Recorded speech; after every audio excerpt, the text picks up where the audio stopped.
ಸ್ನೇಹಿತರೆ, ಮೀಡಿಯಾ ಮಾಸ್ಟರ್ಸ್ಗೆ ಸ್ವಾಗತ ಸುಸ್ವಾಗತ.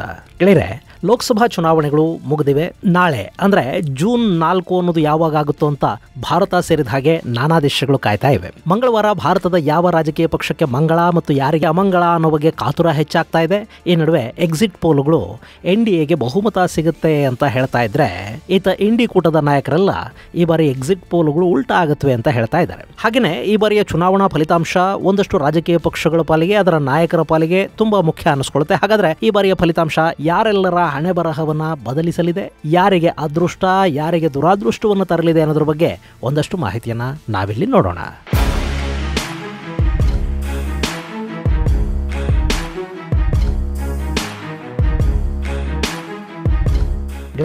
ಎಕ್ಸಿಟ್ ಪೋಲ್ ಹೊರಬಿದ್ದಿದೆ. ಇದರಲ್ಲಿ NDAಗೆ ಸುಮಾರು 350 ಸ್ಥಾನಗಳು ಬರಬಹುದು. ಹಾಗೇನೆ ಇಂಡಿ ಮೈತ್ರಿಕೂಟ ಕೂಡ ಸರಾಸರಿ 135 ಸ್ಥಾನಗಳನ್ನು ಪಡಿಬಹುದು ಅಂತ ಹೇಳಲಾಗ್ತಾ ಇದೆ. ನಾನಿಲ್ಲಿ ಎಲ್ಲ ಎಕ್ಸಿಟ್ ಪೋಲ್ಗಳನ್ನು ಸೇರಿಸಿ ಸರಾಸರಿ ಮಾಹಿತಿಯನ್ನು ಕೊಡ್ತಾ ಇದ್ದೀನಿ. ಈ ಮತದಾನೋತ್ತರ ಸಮೀಕ್ಷೆಗಳ ಪ್ರಕಾರ ಬಿಜೆಪಿ ಹಾಗೂ ಮಿತ್ರ ಪಕ್ಷಗಳು ಮೇಲುಗೈ ಸಾಧಿಸ್ತಾ ಇರೋದು ಕಂಡು ಬರ್ತಾ ಇದೆ. ಹಾಗಂತ ಕಾಂಗ್ರೆಸ್ಗೆ ನಿರಾಸೆ ಏನಾಗ್ತಾ ಇಲ್ಲ. ಯಾಕೆ ಅಂದ್ರೆ ಈ ಸಮೀಕ್ಷೆಗಳು ಈ ಬಾರಿ ಕಾಂಗ್ರೆಸ್ ಅಧಿಕೃತ ವಿರೋಧ ಪಕ್ಷದ ಸ್ಥಾನವನ್ನ ಪಡ್ಕೊಳ್ಳೋದಕ್ಕೆ ಬೇಕಾಗುವಷ್ಟು ಸೀಟುಗಳನ್ನ ಖಂಡಿತ ಗೆಲ್ಲುತ್ತೆ ಅಂತ ಹೇಳ್ತಾ ಇವೆ. ಹಾಗೆ ಸಿಕ್ಕಿಂ ಹಾಗೂ ಅರುಣಾಚಲ ಪ್ರದೇಶದ ವಿಧಾನಸಭಾ ಚುನಾವಣೆಯ ಫಲಿತಾಂಶ ಈಗಾಗಲೇ ಹೊರಬಿದ್ದಿದೆ. ಅಲ್ಲಿ ನಿರೀಕ್ಷೆಯಂತೆ ಅರುಣಾಚಲ ಪ್ರದೇಶದಲ್ಲಿ ಬಿಜೆಪಿ 46 ಕ್ಷೇತ್ರಗಳಲ್ಲಿ ಗೆಲುವು ಸಾಧಿಸುವ ಮೂಲಕ ಕಳೆದ ಬಾರಿಗಿಂತ 5 ಹೆಚ್ಚುವರಿ ಸ್ಥಾನಗಳನ್ನು ತನ್ನ ಬುಟ್ಟಿಗೆ ಹಾಕೊಂಡು 3ನೇ ಬಾರಿ ಸರ್ಕಾರ ರಚನೆಗೆ ಸಿದ್ಧ ಆಗ್ತಾ ಇದೆ. ಹಾಗೆ ಕಾಂಗ್ರೆಸ್ ಕಳೆದ ಬಾರಿ 4 ಸ್ಥಾನಗಳಲ್ಲಿ ಗೆದ್ದಿತ್ತು, ಈ ಬಾರಿ 3 ಕಳ್ಕೊಂಡಿದೆ.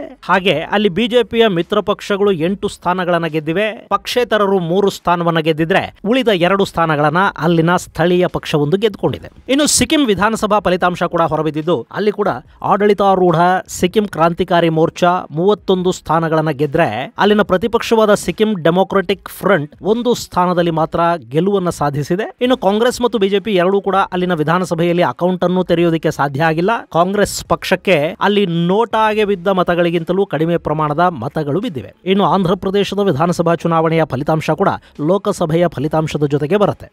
ಈ ಬಾರಿಯ ಸಾರ್ವತ್ರಿಕ ಚುನಾವಣಾ ಫಲಿತಾಂಶ ರಾಜ್ಯಗಳು ಹಾಗೂ ಅಲ್ಲಿನ ನಾಯಕತ್ವಗಳ ಮೇಲೆ ಕೂಡ ಸಾಕಷ್ಟು ಪರಿಣಾಮವನ್ನು ಬೀರೋ ಸಾಧ್ಯತೆ ಇದೆ. ಹಾಗಾದ್ರೆ ರಾಜ್ಯಗಳಲ್ಲಿ ಏನಾಗಬಹುದು ಅನ್ನೋದನ್ನ ನಾವು ನಮ್ಮ ಕರ್ನಾಟಕದಿಂದಲೇ ನೋಡ್ತಾ ಹೋಗೋಣ.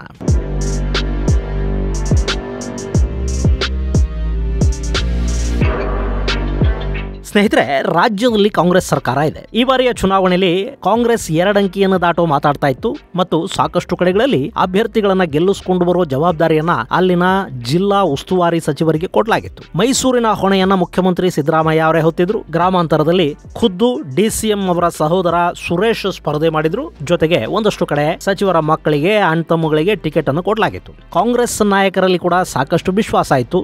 ಫ್ರೀ ಯೋಜನೆಗಳು ಕೈ ಹಿಡಿಯುತ್ತವೆ ಅನ್ನೋ ಭರವಸೆಯಲ್ಲಿ ಅವರು ಈಗಲೂ ಇದ್ದಾರೆ. ನಾವು 20 ಸ್ಥಾನಗಳನ್ನ ಗೆಲ್ತೀವಿ ಅಂತ ಹೇಳ್ಕೊಳ್ತಾ ಇದ್ದಾರೆ. ಆದ್ರೆ ಸಮೀಕ್ಷೆಗಳು ಉಲ್ಟಾ ಹೇಳ್ತಾ ಇವೆ. ಯಾವ ಸಮೀಕ್ಷೆ ಕೂಡ ಕಾಂಗ್ರೆಸ್ ಪಕ್ಷಕ್ಕೆ 8ಕ್ಕಿಂತ ಹೆಚ್ಚು ಸ್ಥಾನಗಳನ್ನು ಕೊಡ್ತಾ ಇಲ್ಲ.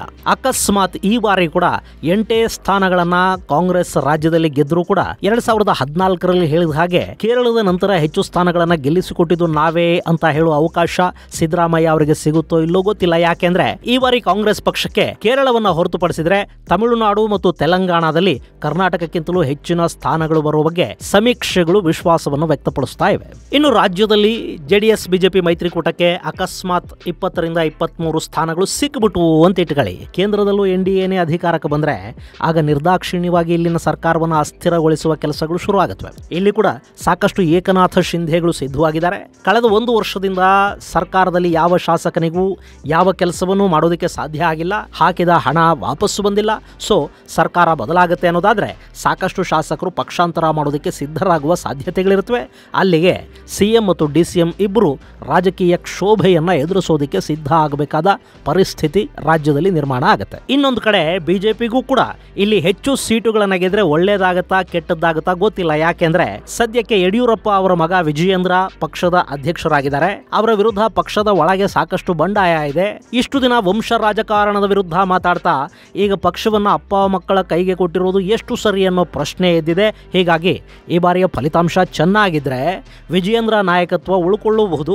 ಹಾಗೇನಾದರೂ ಆದರೆ ಬಿಜೆಪಿಯ ಸಾಕಷ್ಟು ಜನ ಬೇಸರಗೊಳ್ತಾರೆ, ಅಥವಾ ರಾಘವೇಂದ್ರ ಅವರನ್ನ ಕೇಂದ್ರದಲ್ಲಿ ಮಂತ್ರಿ ಮಾಡಿ ಇಲ್ಲಿ ಅಧ್ಯಕ್ಷರನ್ನ ಬದಲಿಸಲೂಬಹುದು. ಇಲ್ಲಿ ರಾಜ್ಯ ಬಿಜೆಪಿಯ ದುರಂತ ಏನು ಅಂದ್ರೆ, ಆ ಪಕ್ಷದಲ್ಲಿ ಕಾರ್ಯಕರ್ತರಿದ್ದಾರೆ, ಮತದಾರರಿದ್ದಾರೆ, ಆದರೆ ಸಮರ್ಥ ನಾಯಕತ್ವದ ಕೊರತೆ ಕಾಣ್ತಾ ಇದೆ. ನಾಳೆ ರಾಜ್ಯದಲ್ಲಿ ಸರ್ಕಾರ ರಚನೆ ಮಾಡಬೇಕಾಗಿ ಬಂದರೂ ಕೂಡ ಮುಖ್ಯಮಂತ್ರಿ ಕುರ್ಚಿಗೆ ಅವರು ಎರವಲು ನಾಯಕರನ್ನೇ ಕರ್ಕೊಂಡು ಬರಬೇಕಾದ ಸ್ಥಿತಿ ಇದೆ. ಇನ್ನು ಜೆಡಿಎಸ್ ಈ ಬಾರಿ ಅವರೇನಾದರೂ ಸಮೀಕ್ಷೆಗಳು ಹೇಳ್ತಿರೋ ಹಾಗೆ 3 ಕ್ಷೇತ್ರಗಳನ್ನ ಗೆದ್ದು ಬಿಜೆಪಿಗೆ ಕೂಡ ಹೆಚ್ಚು ಕ್ಷೇತ್ರಗಳಲ್ಲಿ, ಅದರಲ್ಲೂ ಮೈಸೂರು ಕರ್ನಾಟಕದ ಭಾಗದಲ್ಲಿ ಹೆಚ್ಚು ಕ್ಷೇತ್ರಗಳನ್ನ ಗೆಲ್ಲೋದಕ್ಕೆ ಸಾಧ್ಯ ಆಗಿಬಿಟ್ರೆ ಜೆಡಿಎಸ್ ಕಾರ್ಯಕರ್ತರ ಉತ್ಸಾಹ ಹೆಚ್ಚಾಗುತ್ತೆ. ಇನ್ನೊಂದಷ್ಟು ದಿನ ಈ ಮೈತ್ರಿ ಕೂಡ ಹಾಗೆ ಉಳ್ಕೊಳ್ಳುತ್ತೆ. ಜೊತೆಗೆ ಡಿ.ಕೆ. ಶಿವಕುಮಾರ್ ಬಲವನ್ನ ರಾಜ್ಯದಲ್ಲಿ ಕುಗ್ಗಿಸೋದಕ್ಕೆ ಕುಮಾರಸ್ವಾಮಿ ಅವರಿಗೆ ಶಕ್ತಿ ಸಿಕ್ಕಾಗತ್ತೆ. ಇದೆಲ್ಲದರ ನಡುವೆ ಅಕಸ್ಮಾತ್ ಏನಾದರೂ ಹಾಸನದಲ್ಲಿ ಪ್ರಜ್ವಲ್ ಗೆದ್ದು ಬಿಟ್ರೆ ಪಕ್ಷ ಅವರಿಂದ ಸಂಸದ ಸ್ಥಾನಕ್ಕೆ ರಾಜೀನಾಮೆಯನ್ನು ಪಡ್ಕೊಳ್ತಾ, ಅಥವಾ ಪಕ್ಷದಿಂದ ಅವರನ್ನು ಉಚ್ಚಾಟಿಸಿ ನಮಗೂ ಅವ್ರಿಗೂ ಸಂಬಂಧ ಇಲ್ಲ ಅಂತ ಹೇಳಿ ಸ್ಯಾನಿಟೈಸರ್ ಹಾಕೊಳ್ಳುತ್ತಾ ಕಾದು ನೋಡಬೇಕು.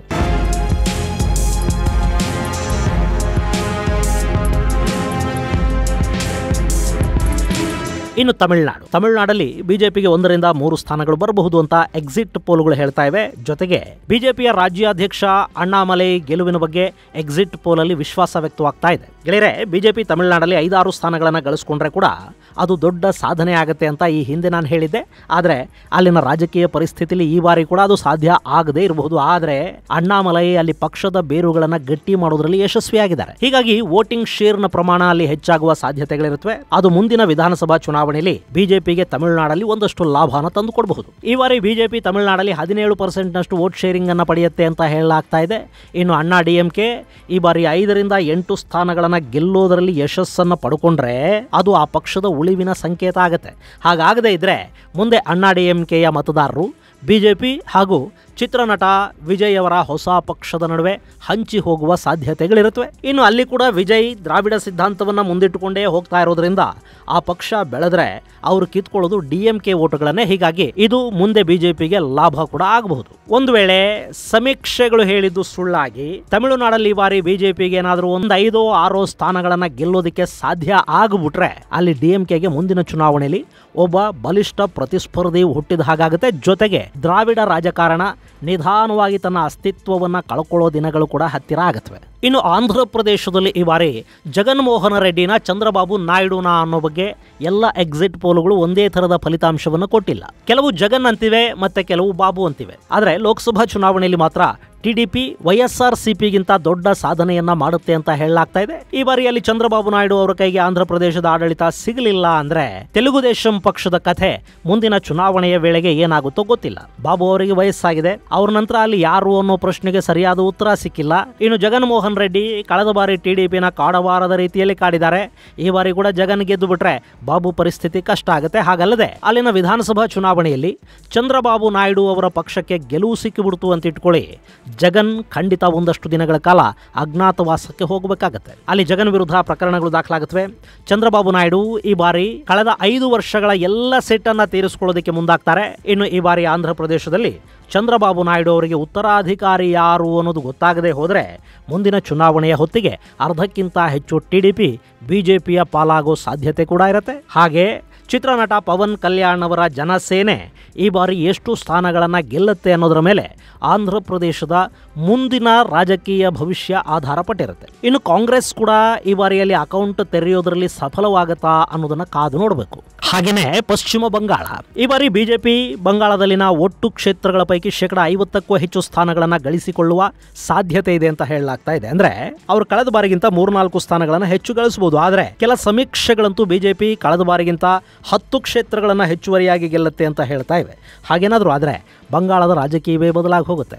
ಅಲ್ಲಿ ತೃಣಮೂಲ ಕಾಂಗ್ರೆಸ್ನ ನಾಯಕಿ ಮಮತಾ ಬ್ಯಾನರ್ಜಿ ಅವರ ಹಿಡಿತ ತಪ್ಪಿ ಮುಂದಿನ ವಿಧಾನಸಭಾ ಚುನಾವಣೆಯಲ್ಲಿ ತೃಣಮೂಲ ಕೈಯಿಂದ ಬಿಜೆಪಿಯ ಸುವೇಂದು ಅಧಿಕಾರವನ್ನು ಕಿತ್ತುಕೊಂಡ್ರೆ ಅಚ್ಚರಿ ಪಡಬೇಕಾಗಿಲ್ಲ. ಇನ್ನು ಕಾಂಗ್ರೆಸ್ ಪಶ್ಚಿಮ ಬಂಗಾಳದಲ್ಲಿ ಹೇಳಿಕೊಳ್ಳುವಂತಹ ಸಾಧನೆ ಮಾಡುತ್ತೆ ಅಂತ ಯಾವುದೇ ಸಮೀಕ್ಷೆಗಳು ಹೇಳಿಲ್ಲ ಅನ್ನೋದನ್ನು ಕೂಡ ನಾವಿಲ್ಲಿ ಗಮನಿಸಬೇಕು.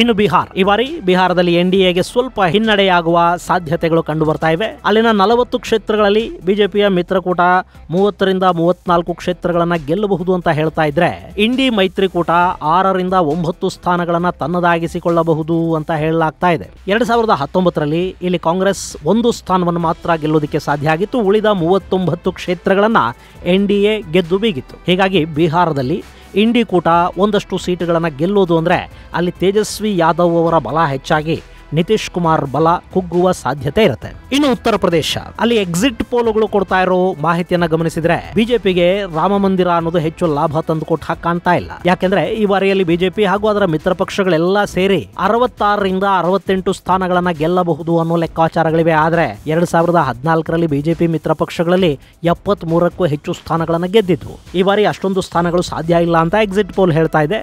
ಅಲ್ಲಿ BSP 1 ಸ್ಥಾನವನ್ನ ಗೆಲ್ಲಬಹುದು ಅಂತ ಹೇಳ್ತಾ ಇದ್ದಾರೆ. ಹಾಗೆ 10-11 ಸ್ಥಾನಗಳು ಇಂಡಿ ಕೂಟದ ಪಾಲಾಗುವ ಸಾಧ್ಯತೆ ಇರುತ್ತೆ. ಅಲ್ಲಿ ಕೂಡ ಕಾಂಗ್ರೆಸ್ 1 ಅಥವಾ 2 ಸ್ಥಾನಗಳಲ್ಲಿ ಗೆಲ್ಲಬಹುದು. ರಾಹುಲ್ ಗಾಂಧಿ ರಾಯ್ಬರೇಲಿಯನ್ನು ಉಳಿಸಿಕೊಳ್ಳಬಹುದು.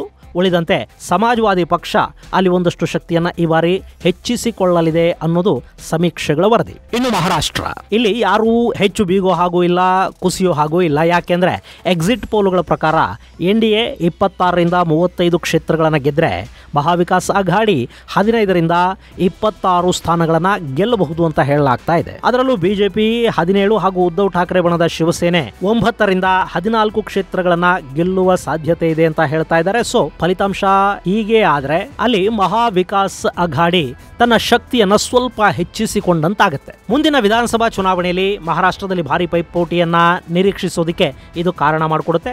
ಜೊತೆಗೆ ಶರದ್ ಪವಾರ್ ಅವರ ಪಕ್ಷದ ಭವಿಷ್ಯ ಏನಾಗುತ್ತೆ ಅನ್ನೋದನ್ನು ಕೂಡ ಈ ಫಲಿತಾಂಶ ನಿರ್ಧಾರ ಮಾಡುತ್ತೆ. ಇನ್ನು ದೆಹಲಿ ಮತ್ತು ಪಂಜಾಬ್, ಇಲ್ಲಿ ಆಮ್ ಆದ್ಮಿಯ ಅರವಿಂದ್ ಕೇಜ್ರಿವಾಲ್ ಕಳ್ಕೊಳ್ಳುವಂಥದ್ದೇನೂ ಇಲ್ಲ. ಅವ್ರ ಈ ಬಾರಿ ಸ್ವಲ್ಪ ಮಟ್ಟಿಗೆ ಗಳಿಸಿಕೊಳ್ಳೋ ಸಾಧ್ಯತೆ ಇದೆ. ಅಬಕಾರಿ ಪ್ರಕರಣದಲ್ಲಿ ಜೈಲಿಗೆ ಹೋಗಿ ಚುನಾವಣೆಯ ಪ್ರಚಾರಕ್ಕಾಗಿ ಜಾಮೀನಿನ ಮೇಲೆ ಹೊರಬಂದು ಈಗ ಮತ್ತೆ ಜೈಲು ಸೇರಿರೋ ಕೇಜ್ರಿವಾಲ್ ದೆಹಲಿಯನ್ನ ಗೆಲ್ಲುವ ಲೆಕ್ಕಾಚಾರದಲ್ಲಿದ್ರು. ಆದ್ರೆ ಸಮೀಕ್ಷೆಗಳು ಅವರ ಆಸೆಗೆ ತಣ್ಣೀರೆರಚ್ತಾ ಇವೆ. ಹೇಗಿದ್ರು ಪಂಜಾಬ್ ಅಲ್ಲಿ ಆಮ್ ಆದ್ಮಿ ಪಕ್ಷ ನಿರೀಕ್ಷಿತ ಸ್ಥಾನಗಳನ್ನ ಗಳಿಸಿಕೊಳ್ಳಬಹುದು ಅಂತ ಹೇಳಲಾಗ್ತಾ ಇದೆ. ಮುಂದಿನ ವರ್ಷ ದೆಹಲಿಯಲ್ಲಿ ವಿಧಾನಸಭೆಗೆ ಚುನಾವಣೆಗಳು ನಡೆಯಬೇಕು. ಹೀಗಾಗಿ ದೆಹಲಿಯಲ್ಲಿ ಆಮ್ ಆದ್ಮಿ ಪಕ್ಷದ ಉತ್ಸಾಹವನ್ನು ಹೆಚ್ಚಿಸುವ ಅಥವಾ ಕುಗ್ಗಿಸುವ ನಿಟ್ಟಲ್ಲಿ ಈ ಫಲಿತಾಂಶಗಳು ಒಂದಷ್ಟು ಪ್ರಭಾವವನ್ನು ಬೀರುತ್ತವೆ.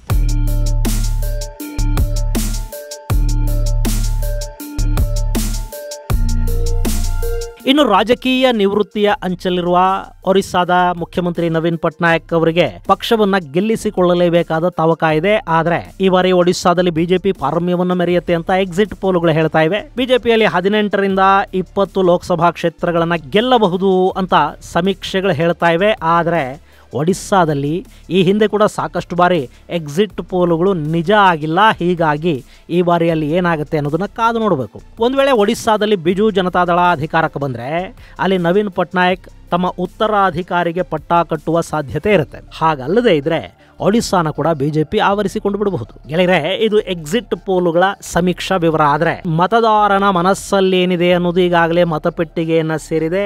ಅದು ಗೊತ್ತಾಗೋದಕ್ಕೆ ನಾವು ಇನ್ನೊಂದು ದಿನ ಕಾಯಬೇಕು. ಇನ್ನು ಚುನಾವಣಾ ಪೂರ್ವ ಮತ್ತು ಚುನಾವಣೋತ್ತರ ಸಮೀಕ್ಷೆಗಳೇನಿವೆ ಇವು ಸಾಕಷ್ಟು ಬಾರಿ ಸಾಕಷ್ಟು ಕಡೆಗಳಲ್ಲಿ ಉಲ್ಟಾ ಆಗಿರುವ ಉದಾಹರಣೆಗಳನ್ನು ನೀವು ನೋಡಿದಿರಿ.